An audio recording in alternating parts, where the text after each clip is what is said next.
करते थे फील्ड के अंदर, या एडमिनिस्ट्रेशन बड़ी एक्टिव रहा करती थी। और इलेक्शंस के बाद जब सरकार एक बनी, और बड़ी बदनसीबी इसको मैं मानूं कि आपके जो कल खास करके कुलगाम, शोपियान, टंगमर्ग, बारामूला, कुपवारा, हंदवारा और उसके बाद आपके जो पुलवामा के इलाके हैं, अगर देखा जाए तो पूरे बागात बिल्कुल ख़त्म है। और जो चालाबारी हुई, जो ओले पड़े, उन्होंने काफ़ी घर भी ख़त्म हुए। यहाँ तक कि रामबन में 3 लोगों की मौत हुई। रामबन की काफ़ी बस्ती जो है वो फ्लड से बिल्कुल हिट हुई, इफ़ेक्टेड हो गई, और काफ़ी लोगों के घर भी तबाह हो गए।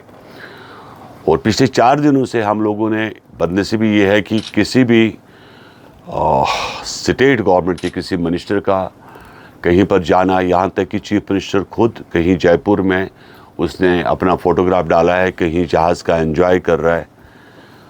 और एडमिनिस्ट्रेशन बिल्कुल फेल होगी किसी भी जगह पे। ना कहीं एडमिनिस्ट्रेशन की तरफ से कोई आदमी मौके पे पहुंचा। नाले निंगल ने तूफ़ान किया आपके वागुरा इलाके में, उसी तरह आपका जो पिरसपुर नाला है, उसने कुंजर का पूरा इलाका बड़ा हिट हुआ। शोपियान में इसी काफ़ी नाले हैं, कुलगाम में काफ़ी नाले हैं जो दरिया की सूरत में बहे और जिन्होंने बहुत नुकसान पहुंचाया। सुंबल सोनावारी काफ़ी ब्रिज टूट गई, लेकिन कहीं पर भी किसी एडमिनिस्ट्रेशन का कहीं ना होना साबित करता है कि एडमिनिस्ट्रेशन टस से मस नहीं हो रही, वो अपने टूर प्रोग्राम से ख़त्म नहीं हो रही, उनके टूर्स जो है वो कहीं ख़त्म नहीं हो रहे हैं। और मेरी अपील है गवर्नर एडमिनिस्ट्रेशन से, क्योंकि इससे अच्छा हमारी गवर्नर एडमिनिस्ट्रेशन थी जो कम से कम एक जवाबदेह बनते थे अपने टाइम पर।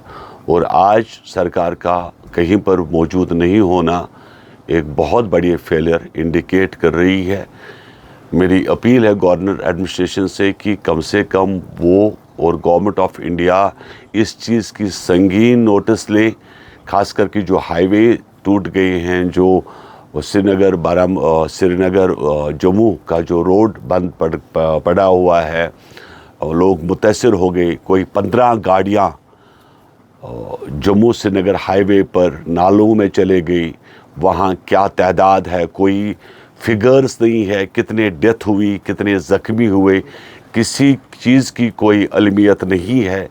मेरी अपील है गवर्नर एडमिनिस्ट्रेशन एंड देश के प्रधानमंत्री से, या तो इस गवर्नमेंट से इस्तीफ़ा लिया जाए, या तो इस सरकार को डिज़ोल्व किया जाए, नहीं तो जवाबदेह बनाया जाए कि पिछले 4 दिनों से कोई भी सरकारी एडमिनिस्ट्रेशन, कोई भी इनके मिनिस्टर्स जो बड़ी सैलरीज ले रहे हैं, जो बड़ी लग्जरीज गाड़ियाँ में घूम रहे हैं, जो प्रोटोकॉल एंजॉय कर रहे हैं, जो सरकारी जो है आपके कॉटेजेस में बैठे हुए हैं, अपनी लाइफ एंजॉय कर रहे हैं, उनसे जवाब लिया जाए कि इन जाई वारदातों पर वो लोग क्यों नहीं पहुँचे, लोगों को क्यों उन्होंने उस हालात में डाला है जहां पर वापस आना उनके लिए मुश्किल है। और सरकार इस पर बताए कि जो चालाबारी हुई है, जो बागातों का नुकसान हुआ है, कि उसके लिए उन्होंने क्या किया।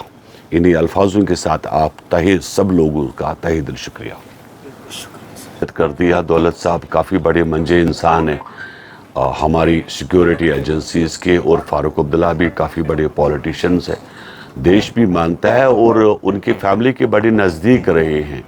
अब क्योंकि जो उन्होंने आंखों देखा, अक्स देखा, वही अक्स उन्होंने किताब पे उतारा।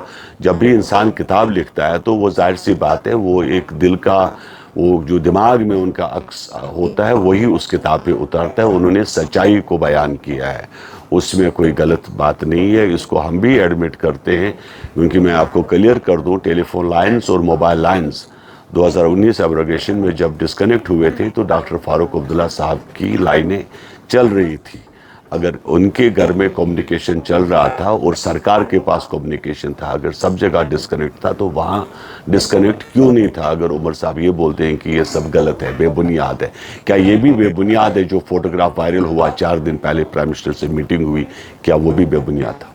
सर, जो रेलवे लाइन की बात तो सोनमर्ग को रेल पहुंचाते हो तो आप ये भूल जाएगा कि गुलमर्ग रहेगा, पहलगाम पहलगाम रहेगा, सोनमर्ग सोनमर्ग रहेगा। जब हज़ारों की तादाद में आवाम सोनमर्ग पहुंचेगी तो जाहिर सी बात है वो टूरिस्ट डेस्टिनेशन कम, एक शहर ज़्यादा दिखेगा, इससे हमारी ब्यूटी ख़त्म हो जाएगी।